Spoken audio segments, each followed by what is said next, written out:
let's start the week off right. Monday streaming fantasy basketball. Michael Bolton. Thanks, Josh. It's Michael Bolton here, and it's time for another episode of the Locked On Fantasy Basketball Podcast. Let's get to it. Let's get to it, indeed. You are Locked On Fantasy, your daily NBA fantasy podcast. Part of the Locked On Podcast Network, your team every day. Hello and welcome to the Locked On Fantasy Basketball Podcast, brought to you by Basketball Monster. My name is Josh Lloyd, and I just searched up Christian Petrarca Smash Taco, and the results were actually a little bit different to what I was expecting. I'm also the lead fantasy analyst at basketballmonster.com, and you can find me on Blue Sky, joshloyd.bsky.social, on Twitter at redrock_bball, on TikTok at redrock_bball, and on Instagram at Locked On Fantasy Basketball. Today's episode is brought to you by Game Time. Download the Game Time app, create an account, and use the code LOCKEDONNBA for $20 off your first purchase. Also, check out lockedondaily.com and sign up over there. The free newsletters, they're in your inbox. They're 5 days a week. You're also subscribing over here. You're thumbing it up and you're leaving your comments down below. We are ready for Monday, the second last week of the NBA season.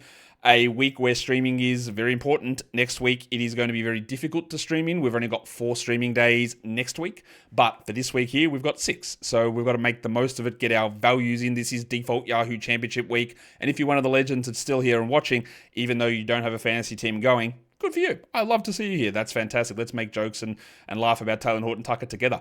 What about if we get into the action here? It is National Crayon Day. Crayon. Crayon's a French word, isn't it? I'm sure it is. And doesn't it just mean pencil? Crayon? How's my French accent? It's pretty bad. It's not that bad. I can sort of get by in French. Sort of.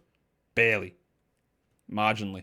Anyway, we're here to talk about schedule stuff for Monday. It's a relatively easy day in terms of 8 games on. We've got a standard start time of 7 p.m. Eastern, so that's a dub. Let's just talk about where the schedule lies and the things we need to pay attention to, because we've got a few back-to-back things we need to watch. We've got 3 teams that are doing Sunday to Monday. Charlotte, the Rockets, and the Clippers. What we know is that Tari Eason and Kawhi Leonard are out on Sunday. So they're going to be back and playing Monday. So we've got that part of the information out. We know that Mark Williams is out on Sunday. That does not, I will be very clear, that does not mean that Mark Williams is playing on Monday. And I know you'll say, why, Josh? It's a back-to-back. He's 24 years old. He's resting. Why would he do that? Well, it's because they play the Jazz, right? And they don't want to win that game. The Hornets currently are at 18-55 before Sunday's game. That is 2 games behind the Jazz, who are on 16 wins. So if the Jazz beat them, it becomes 17-18. And then they have a shot of jumping into the top 2. There is, I would say Miles Bridges is cooked. There's no way he's playing on Monday. I would say Mark Williams is out. I'd say there's no way he's playing, but I also don't know any of this. And the Jazz are going to be trying to lose as well. This is going to be one of the worst games you've ever seen in your life. Be prepared for it. Then we've got a couple of teams going the Monday, Tuesday back-to-back. The Bulls, the Grizzlies, and the Magic. Cole Anthony won't play both for Orlando. I'm very, very doubtful if Demetrius Morant plays both for the Grizzlies. And then for Chicago, we already know that Josh Giddey is questionable on Monday, and Fanapants Kevin Huerter has been ruled out on Monday. I didn't think that Huerter would be subject to back-to-back rests because of a thumb injury. This is what I don't understand about this team. That's the sort of injury that you make up when you're tanking and trying to lose. But they've been playing 40 minutes of Kevin Huerter to win themselves and secure the 9 seed. So what are you doing? Injury management on a thumb issue? What are you doing? I do not understand what they're doing at all. Not remotely close to having any clue what this team is up to. But that is just pretty much standard operating procedure with your Chicago Bulls. What about chunkies? Monday through Friday, I reckon you could stream every one of these days. There is a 10-gamer in there on Friday, but for most of you, you will have streaming ability on Friday. So we're going to include that as part of the chunks. All of these players, theoretically, will play 3 games. There are risky ones, of course. We know the risks. We know that the Washington Wizards are risky. I actually think that we'll be okay with Vukcevic this week. I don't think we're going to have one of those random Rashawn Holmes games in there. I think we'll be okay with Vuk yuck, that just sounds bad, doesn't it? Vukcevic, old Tristan, I think he'll be fine rest of the week, but I don't know. So I've got him there. I've got the two Pacers, Andy Nembhard and Aaron Neesmith, and Ben Mathurin. If he misses one of the games, it boosts those guys up significantly. And then we go to Justin Champagny, another one where there's risk. Keyshawn George may or may not play. I don't know. Chris Middleton, are we going to get anything from him? What about Marcus Smart? The other thing that we haven't really mentioned, and I'll just mention it now, just in case, is that the depressed penis. We have not talked about Sadiq Bey all season. He actually might return. I don't know why he would be rushed back. I guess, no, you know what? It's not a rush back. I get that maybe you want to see him play 10 minutes for 2 to 3 games, but it is possible that Sadiq Bey returns this week. It is possible. The reason why that's important, not that we'd add Sadiq Bey, is that he plays the same position as Justin Champagny. And that would mean that Champagny would be cut back. So just watch that one. Kyle Filipowski, we got 30 minutes in the last 2 games, and I think we get it again on Monday. It's a pretty good spot for Champagny here. And then you got Matas Buzelis for the Chicago Bulls. With the absence of Herter, I think that helps him. And the fact that he played 37 minutes in the last game is interesting. Doesn't mean that it'll be like that every game, but I just, that raises the floor of him up a little bit to see them lean into a bigger game like that. For the 10-day contract tracker and 10 days and 2-way tracker, Damian Bohr is out on Sunday for the Hornets, so he's got 7 games left. I don't know that he'll be available on Monday, but we're getting close to that spot where Bohr can play the rest of the games. He's not playing, but he can. We already know that KJ Simpson can play the rest of the games as well. I've got Wendell Moore there with 3 games left. That is under the assumption that Wendell Moore plays on Sunday, but I don't know that yet.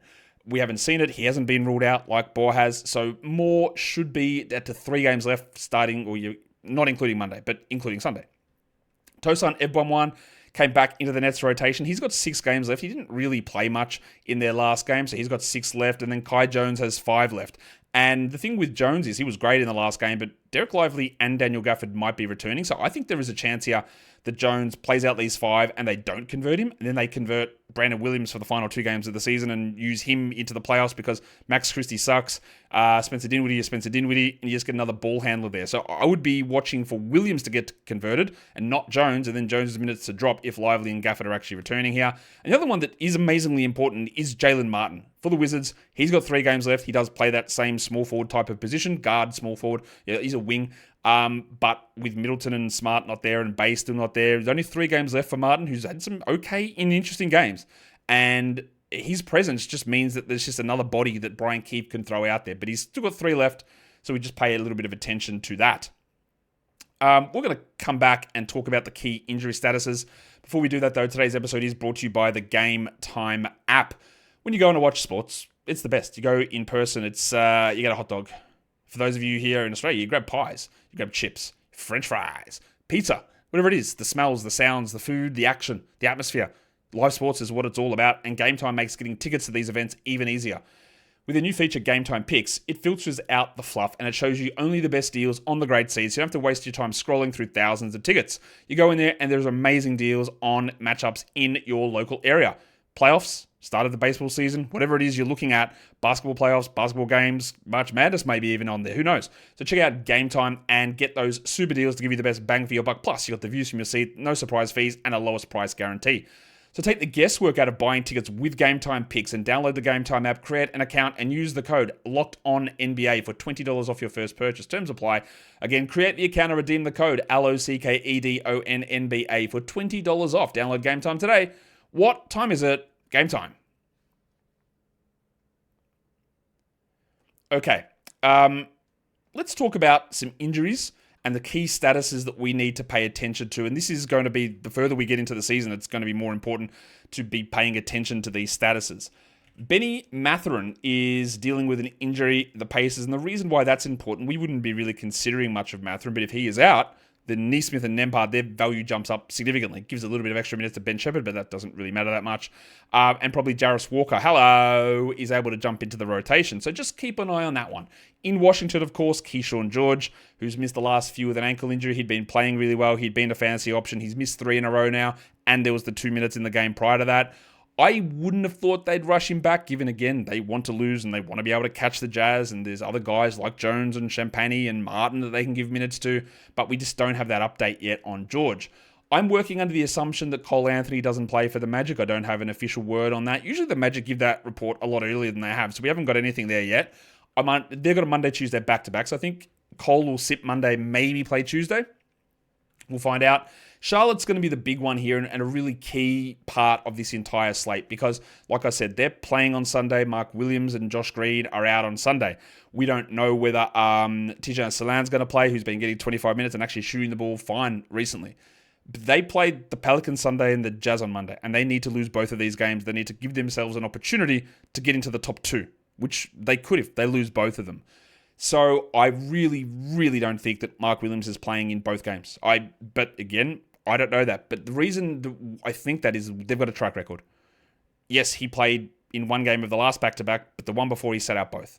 And Miles Bridges had a rest game the other day as well. Just don't be shocked if you get that happening on Monday against the Jazz. And then they play the Pacers, the Kings, the Bulls, the Grizzlies, Toronto, who'll be in a different spot by then, the Celtics. They're going to lose all these other games. Their real only risk here of winning games is these 2 games. So just we need to be... The other one they've got is a back-to-back against Toronto, Memphis, Toronto, which again, you'll probably get some guys sitting there. So just be ready for it. Be ready for some absences. Utah, of course, is going to counter by not playing their guys either. Walker Kessler is out again with an illness. Wow, what a shock that is. So he rested against Denver on Friday, and he's out again on Monday. That is a significant illness, clearly. What we also have is Lauri Markkanen, who's still reconditioning from his illness. That is 6 games missed, and this will be the 7th consecutive game. And much like Charlotte, after this, they go Houston, Indiana, Atlanta, Portland, OKC, Minnesota. So you could see guys like Markkanen, and especially Kessler, play the rest of the way. I just don't think they're playing on Monday. I also don't think that Colin Sexton is going to play on Monday. Now, he is officially listed as questionable. I would be incredibly shocked, given the incentives for them, that he plays or plays more than 20 minutes. It would seem impossible to me that would be the direction they would go. It makes no sense. But again, we need to see that. I put the Celtics on this list. Are they tanking for a better draft pick? Of course they're not. But what they are doing is that nearly every one of their games, somebody is out.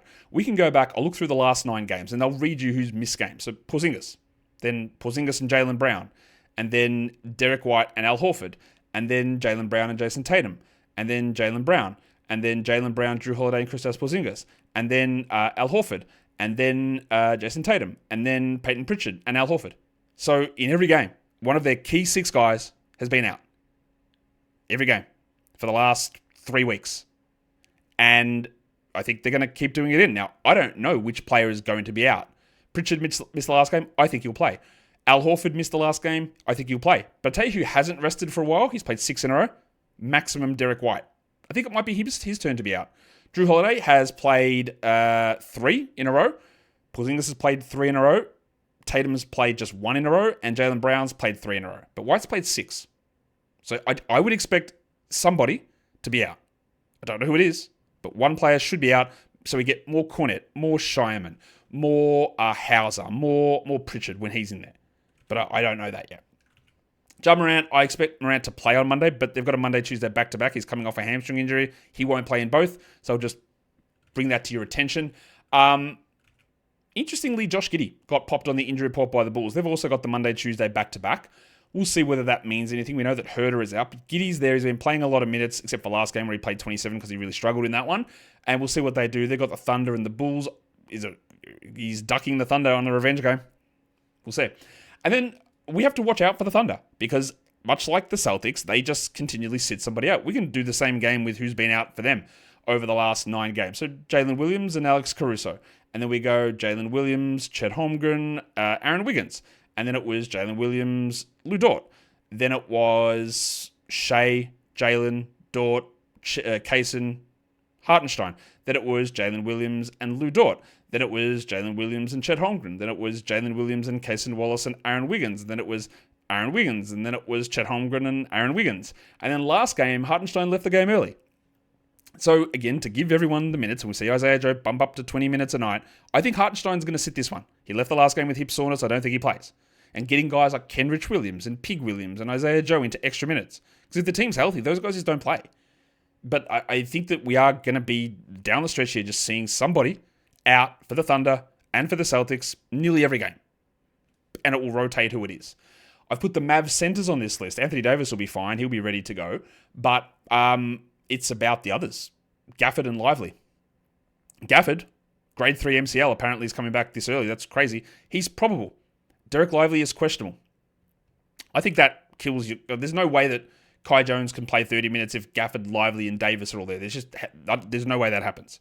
And obviously it puts a further dent into Najee Marshall. But those guys, Gafford's going to play limited minutes. I wouldn't rush to add him.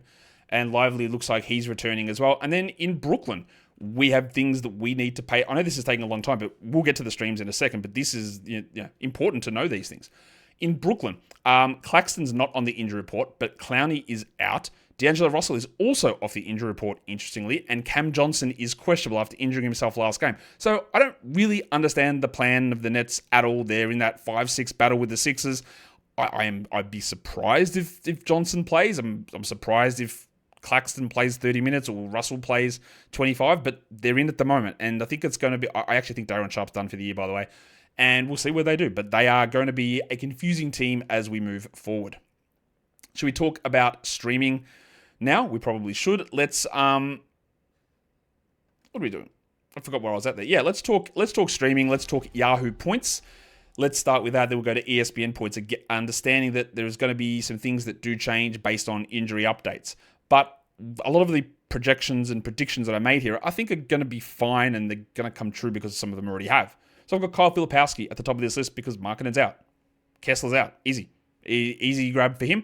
They might come back after this game, especially Kessler, because they play a bunch of harder teams. But I think I think Filipowski is really good for this one. Vukcevic in Washington. Again, we don't know if a random rug comes through, but we're good. Bob Carrington, yeah, okay. He's risky because he's bad, but the floor is usually there. Matas Buzelis. Maybe Giddey is out. We know that Herter is out. I think that bumps him up enough there as well. Justin Champagnie and AJ Johnson in Washington as well. AJ's been getting a lot of minutes, and you feel like you're going to get at least 25 out of him. Now, they can just alternate starters really at any point, but AJ Johnson is someone who I think is worth looking at in those deeper formats because he's not rostered anywhere. He's available to grab in so many different spots. ESPN Points, we've got a similar sort of list of players there. Filipowski, Vukcevic. I'll throw Andy Nembhard in there. His value does rise. And if Mathurin is out, that'll help him a little bit more. You've got Bubbles Carrington. You've got, speaking of Bubbles, Justin Champagnie as well. And then Haywood Highsmith's getting a lot of minutes in Miami. And Andrew Wiggins is out again. And we're in that little period where Spo is in love with Highsmith, so he's playing 30 minutes a night. We've seen a bump back up to where with Wiggins out. And again, Wiggins is out again, and Rozier and Jaquez are out of the rotation. So we're okay considering Haywood Highsmith. Again, it's more for deeper leagues, and his defensive stats work better in ESPN Points than they do in Yahoo Points. But given the absences, given the trajectory of where Spo is at with his rotations, Highsmith is okay for now as like at least a single game stream in those slightly deeper formats. And now, why don't we talk category leagues? We're starting off the week. We're looking at little bits and pieces on our moves. We've already given the stream plan in the show yesterday about some options that we can bring in to maximize our games, whether it's 1 slot, 2 slot, 4 moves, 7 moves, whatever you're looking to do. We've got a couple of different options of ways that we can go about that. But what we're going to look at now is some guys at different roster percentages that we can use for points and threes. So in Charlotte, again, I'm expecting Mark Williams and Miles Bridges to not be there. I know LaMelo Ball's not there. So Nick Smith Jr., yeah, he can be rough. But there are usage opportunities and shooting opportunities for him, and sometimes they go in. I've got Johnny Juzang there as well. That would be even more boosted if Sexton is out, which I don't know at this point. I've got Tristan Vukcevic there. I've got Matas Buzelis there. Bub Carrington and Lugens Dort is a points and threes player as well, working once more under the assumption that the Thunder are going to have one person out and maybe two. Maybe it's Hartenstein, maybe it's Caruso, maybe it's a rest for Case and Wallace. Who knows what they do, but I think that 1 to 2 of those guys are going to be out. That just funnels a few extra shots around to the other players that remain, and one of those can easily be Lugens Dort. If we look at assists and steals, some of these guys don't offer much in other areas, especially those first, every one of them basically. Isaiah Collier, we know he's going to get 27 to 30 minutes. He'll get 7 or 8 assists with 1 to 2 steals, and he's going to hurt you in a lot of other areas. But if you're considering assists and steals, one of the best ones out there. Same with Davion Mitchell. You might shoot 40%. You might get 67 from the line with 10 points in 33 minutes, but 7 assists and 2 steals. Let's go. KJ Simpson, is he going to continue to start? Will they go to Damian Boyle? Could they go to old mate Nick Smith? Yeah, they could. But I also think it's going to be a bit of all hands on deck for the Hornets. And Simpson's got an ability to be a Fred VanVleet-like player. Poor shooting with volume threes, assists, and steals. Cason Wallace, the Hong Kong mattress. This is exactly what he does. His value probably needs somebody out, but he's playing 27 a night at the moment because somebody has been out. But once somebody is out, up we go. Value there, very good player. Then we get to the riskier ones, the deeper league ones. Go to Washington, AJ Johnson and Colby Jones. Colby Jones has been getting a lot of steals. He's not as much of an assist guy, he's more of a steals guy. AJ, more of an assist guy, running as like a point forward on that team who, again, they're all over the shop. You're not getting more than 20 minutes out of Jordan Poole most nights. So someone like AJ Johnson's doing ball handling, and he played doing ball handling. That sounds wrong. Playing 40 minutes a night in the last game and 27 the game before that. It's a little all over the place, but he's in the rotation, and there are a couple of little flashes there from AJ Johnson that should make you at least sit up and take a little bit of notice of what he's doing. And we detailed Colby Jones on the Waiver Wire show, which dropped earlier today, so you can go and take a squiz at that. For big men, understand that the number one name on this list is Moussa Diabate, and that is because I expect that Mark Williams is out. But I don't know that. So if Mark Williams is in, then we don't worry about Diabate. Or Nurkic, who could be in that mix as well. But like I said, they need to lose this game. This is their last shot of being in that position to get into the top two. They want to lose it against the Jazz on Monday. So Diabate's there. Boards and blocks, Justin Champagny. Goga Badadze is getting back to 16 to 18 minutes. It's not enough that we grab him and just roll with him, but they do play 3 games in 4 nights starting on Monday. Then their season or their week is over on Thursday. And Badadze is pushing back up. And that's something you've got to pay attention to. Matas Buzelis, we know the role is there. He will start. That's cool. Tristan Vukcevic, a little bit more on the riskier side, but 21 minutes should be enough to get something going there. And then we go to Utah. No Walker Kessler, no John Collins, no Lauri Markkanen. Kyle Filipowski is going to start, but you know who started at center last game? Oscar Tshiebwe. And this is one of the best rebounders literally in the entire NBA. Part of the problem is he can't really do anything else, but as a double-digit rebound option who probably starts again, Tshiebwe is literally somebody you can pay some attention to, amazingly. If we look at the percentage category, Moussa Diabate is at the top there. He doesn't really do anything apart from take shots at the rim, but this, of course, implies that he's going to play minutes. But also, if Bridges is out, he can play a little bit at the 4 as well. Jackson Hayes, his minutes are down. He's not a must-roster player while Rui Hachimura is available. But when we're looking to stream in field goal percentage, that's what he does. And then there's Luke Cornett, who you probably do need somebody out to get him to 20 minutes. He was excellent in their last game, but in 14 minutes or so, it's a little harder. But still, we want to pay attention to him because he has been very good. For free throw percentage, Nick Smith, Bryce Sensabaugh, who's going to get his 20 minutes, but that could easily push to 27 if somebody else is out. And he's a good free throw shooter. And the last one there is, we detailed this guy on the Waiver Wire show earlier today as well. But Matas Buzelis is shooting like 83% from the free throw line, and he's a big man who blocks shots, gets some rebounds, and hits free throws. Like, that's not a very common combination. Do I trust everything about his game? Not really. And he was a bad free throw guy last season, but like he said coming into the season, hey, I was actually a really good shooter through high school. I don't know what happened last season. And he sort of backed it up. Not that his three-point shot's been awesome, but hitting the free throws is huge. And he's doing that. And I know that's a lot on Matas Buzelis, but it is an interesting thing because you can be a guy that's a field goal percentage, free throw percentage, blocks, a couple of threes, some rebounds player. That's really interesting. It's really interesting. And his role for next season, unless they win the lottery and get Cooper Flagg, I don't know. I think there's, he's looking pretty good. He's looking pretty good at the moment. And more importantly, we saw that 37-minute spike that they were able to give him in the last game. What that also means, though, is that we are done with a preview show. Get your crayons out. Sketch a drawing of your favorite fantasy basketball host. Nah, don't do that. Your favorite team logo, your favorite animal. Is it an aardvark, the old top of the alphabet? Is it a zebra? Not zebra, a zebra.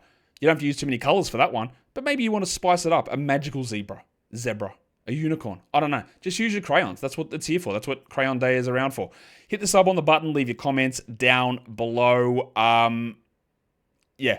Keep things rolling. Keep things positive. There are going to be randomness rests injuries, weird things, understand why they're happening, and just adjust and pivot and understand when you're making a risky move or a non-risky move and deal with the consequences. Guys, we are done here. Thank you so much for listening, everyone. See ya.